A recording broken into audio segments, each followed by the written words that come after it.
سانو عشق نبی دا مرض لگا، نہ کروے طبیبا ہور دوا۔ بسم اللہ الرحمن الرحیم۔ آج ہم آپ کو حضرت اویس کرنی رحمۃ اللہ علیہ کی زندگی کے بارے میں بتائیں گے۔ آپ یمن کے ایک چھوٹے سے گاؤں کرن میں پیدا ہوئے، جس کی وجہ سے آپ کو کرنی کہا جاتا ہے۔ آپ کا اسم مبارک اویس اور کنیت ابو عمر تھی۔ آپ کے والد محترم کا نام حضرت عبداللہ ہے، جو کہ مراد نامی قبیلے سے تعلق رکھتے تھے۔ آپ پیدائشی طور پر ہی بڑے ہونہار اور سمجھدار تھے۔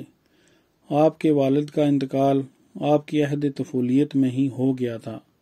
آپ کی والدہ محترمہ بھی بڑی ضعیف اور کمزور تھیں۔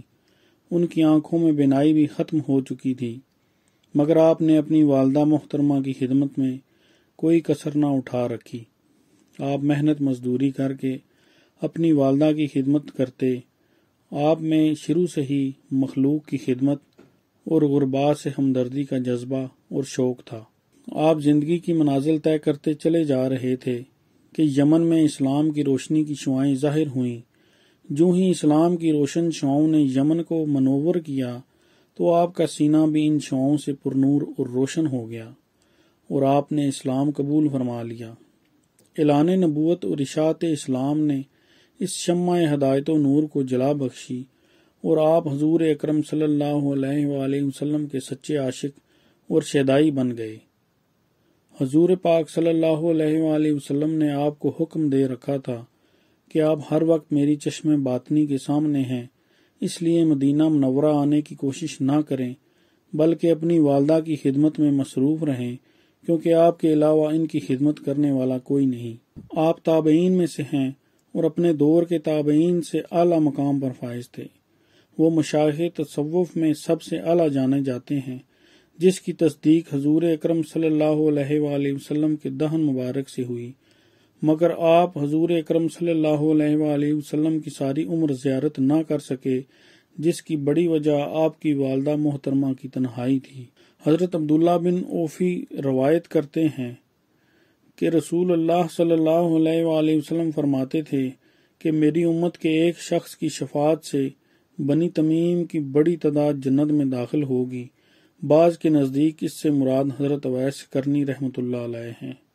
اگرچہ اس قبیل کی روایت زیادہ لائق اعتبار نہیں، تاہم ان سے حضرت اویس رحمۃ اللہ علیہ کے درجہ کا پتہ چلتا ہے۔ غزوہ احد میں جب حضور اکرم صلی اللہ علیہ وآلہ وسلم کے 2 دانت شہید ہوئے تو ہر عاشق رسول کی طرح ان کو بھی بڑا صدمہ ہوا، اور انہوں نے آپ صلی اللہ علیہ وآلہ وسلم کی محبت اور لگن میں اپنے دانتوں کو توڑنا شروع کر دیا، حتیٰ کہ اپنا سارا منہ خالی کر دیا اور خود ہی اپنے سارے دانت توڑ دیے۔ دنیاوی تعلقات میں حضرت اویس کرنی کی ایک تنہا ماں تھیں۔ ان کی خدمت کو سب سے بڑی سعادت اور عبادت سمجھتے تھے، چنانچہ جب تک وہ زندہ رہیں ان کی تنہائی کے خیال سے حج نہیں کیا، اور انہی کی وجہ سے وہ جمال نبوی کے دیدار سے محروم رہے۔ ان کی وفات کے بعد فریضہ حج ادا کرنے کا موقع ملا، لیکن ان کے پاس کیا تھا؟ چنانچہ چند لوگوں نے سامان سفر پیش کیا، اس وقت وہ فریضہ حج سے فارغ ہو سکے۔ حضرت اویس کرنی مستجاب الدعوات تھے۔ حضور اکرم صلی اللہ علیہ وآلہ وسلم نے صحابہ اکرام سے فرمایا تھا کہ یمن میں ایک اویس نامی شخص ہے، وہ مراد نامی قبیلہ سے تعلق رکھتا ہے، جو قیامت کے دن میری امت کی شفاعت کرے گا۔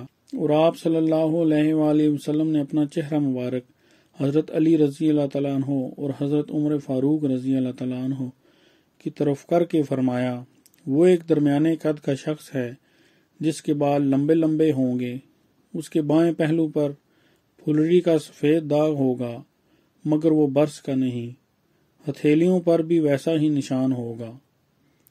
آپ صلی اللہ علیہ وآلہ وسلم نے فرمایا کہ حضرت اویس کرنی کو قیامت کے روز میری امت کے لیے قبیلہ مضرور ربیہ کی بھیڑوں کے بالوں کی تعداد کے برابر شفاعت کرنے کا حق ہوگا، اور تم ان سے ملاقات کرو گے تو میرا سلام کہنا، وہ میری امت کے حق میں دعا کرے۔ آپ دائم العبادت بزرگ تھے اور فرماتے تھے کہ میں چاہتا ہوں کہ فرشتوں کی طرح مجھے بھی کثرت عبادت کا شرف ملے۔ روزے کثرت سے رکھا کرتے تھے، ساری رات قیام کی حالت میں گزارتے اور فرماتے، کہا جاتا ہے کہ اللہ تعالیٰ کے کچھ بندے ایسے بھی ہیں جو ہمیشہ قیام کی حالت میں رہتے ہیں، پھر دوسرے دن ساری رات رکوع میں گزارتے اور فرماتے کہ مجھے یہ معلوم ہے کہ اللہ کے کچھ بندے ہمیشہ رکوع کی حالت میں ہوتے ہیں، پھر تیسرے دن تمام رات بحالت سجدہ گزار کر فرماتے کہ مجھے یہ خبر پہنچی ہے کہ اللہ تعالیٰ کے کچھ مخلص بندے ہمیشہ سجدے میں ہوتے ہیں۔ حضرت عبدالحق اشبیلی اس اثر کی تشریح کرتے ہوئے فرماتے ہیں کہ حضرت اویس کرنی پوری رات حالت قیام میں گزارتے، جب طلوع فجر قریب ہوتی تو سجدہ کرتے اور دوسری رکعت ہلکی پھلکی پڑھ کر نماز پوری کرتے، پھر دوسری رات خفیف قیام کر کے رکوع کرتے اور طویل رکوع کرتے حتیٰ کہ طلوع فجر ہوتا تو سجدہ کر کے دوسری رکعت کو خفیف کر کے سلام پھیر دیتے۔ ایک رات قیام رکوع کو خفیف کر کے طویل سجدہ کرتے، جب طلوع فجر کا احساس ہوتا تو دوسری رکعت مختصر کر کے نماز پوری کرتے۔ اس طرح عمل کر کے اللہ تعالیٰ کے ملائکہ کی مشابہت اختیار فرماتے۔ کئی احادیث میں وارد ہے کہ اللہ تعالیٰ کے کچھ فرشتے ایسے ہیں جب سے آسمان و زمین کو پیدا کیا گیا ہے اس وقت سے قیام کی حالت میں ہیں اور تا قیامت اسی کیفیت میں عبادت الہی میں مصروف رہیں گے، اور بعض فرشتے ایسے ہیں جو ہمیشہ رکوع کی حالت میں ہیں تا روز قیامت اسی حالت میں مصروف رہیں گے، اور بہت سارے فرشتے مسلسل حالت سجدہ میں ہیں اور روز قیامت تک اسی کیفیت میں مشغول عبادت رہیں گے۔ جب قیامت قائم ہوگی تو یہ تمام فرشتے دربار الہی میں عرض کریں گے، یا اللہ، ہم تیری عبادت کا حق ادا نہیں کر سکے۔ حضرت اویس کرنی نے اپنے قول کے مطابق عبادت کی۔ آپ کے سخت مجاہدے اور شب بیداری اور عبادت کے متعلق حضرت ربیع بن خثیم فرماتے ہیں کہ ایک مرتبہ میں حضرت اویس کرنی کی خدمت میں حاضر ہوا، دیکھا کہ فجر کی نماز پڑھ کر ذکر الہی کے لیے بیٹھ گئے۔ میں نے سوچا دوران ذکر ان سے ملاقات کر کے ان کے معمولات میں خلل نہیں ڈالوں گا، چنانچہ میں نے انتظار کیا۔ وہ بیٹھے یاد الہی میں مگن رہے حتیٰ کہ ظہر کا وقت ہوا تو ظہر کی نماز کے لیے کھڑے ہو گئے۔ ظہر کی نماز سے فارغ ہو کر تا نماز عصر نوافل میں مصروف رہے، پھر عصر کی نماز پڑھی۔ نماز کے بعد مغرب تک بیٹھ کر یاد الہی میں مصروف رہے، پھر مغرب کی نماز پڑھ کر عشاء تک مشغول رہے اور عشاء کی نماز پڑھ کر صبح تک کی نماز پڑھتے رہے۔ فجر کی نماز پڑھ کر پھر بیٹھ گئے۔ اتنے میں تھوڑی دیر کے لیے آنکھ لگ گئی، پھر اچانک بیدار ہوتے ہی کہنے لگے، اے اللہ، تیری پناہ چاہتا ہوں سونے والی آنکھ اور سیر نہ ہونے والے پیٹ سے۔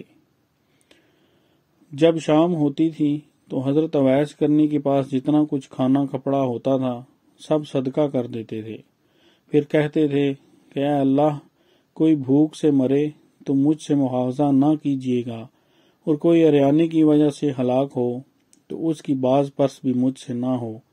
یہ بھی مذکور ہے کہ جب شام ہوتی تو کہتے آج سجدہ کی رات ہے، اس کے بعد سجدہ میں سر رکھتے تو صبح ہی سر کو اٹھاتے، اور کسی دن کہتے کہ آج رکوع کی رات ہے، پھر نماز شروع کرتے اور رکوع میں ہی صبح کر دیتے۔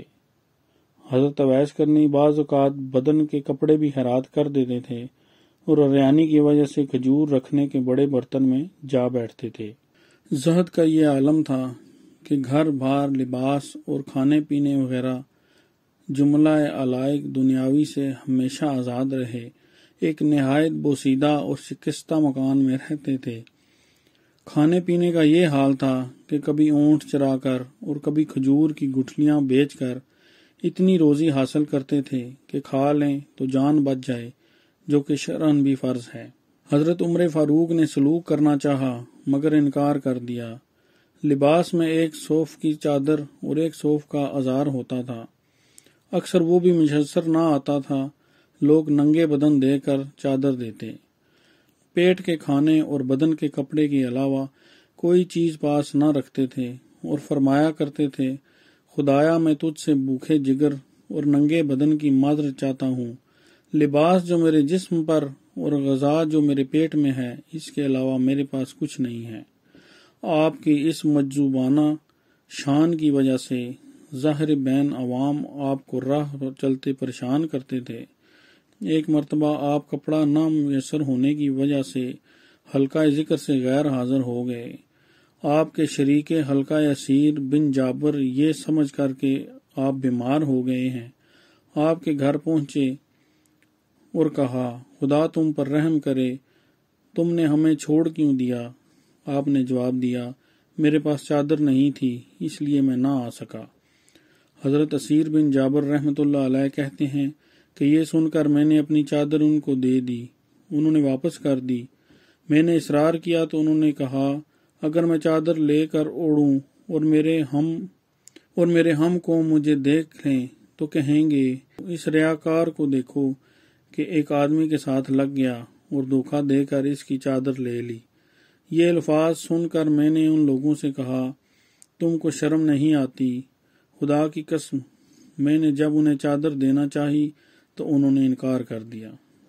آپ فنا کے اس درجہ پر تھے جہاں شہرت، نام و نمود اور اہل دنیا سے اختلاط کی کوئی گنجائش نہیں تھی، اس لیے شہرت اور ناموری سے بہت بھاگتے تھے۔ حضرت عمر فاروق نے چاہا کہ والی کوفہ کے نام خط لکھ کر آپ کا تعارف کرا کے آپ کے ساتھ حسن سلوک کی ہدایت کر دیں، مگر آپ نے منظور نہ کیا اور جواب دیا، میں زمرہ عوام میں رہنا پسند کرتا ہوں۔ میرے پیارے بہنوں اور بھائیوں، اگر آپ کو ہماری ویڈیوز پسند ہیں تو انہیں لائک کیجئے، شیئر کیجئے اور ہمارے چینل کو سبسکرائب کیجئے اور بیل آئیکن کو ضرور پریس کیجئے تاکہ ہمارے ہر نئی آنے والی ویڈیو آپ تک بر وقت مل سکے۔ شکریہ۔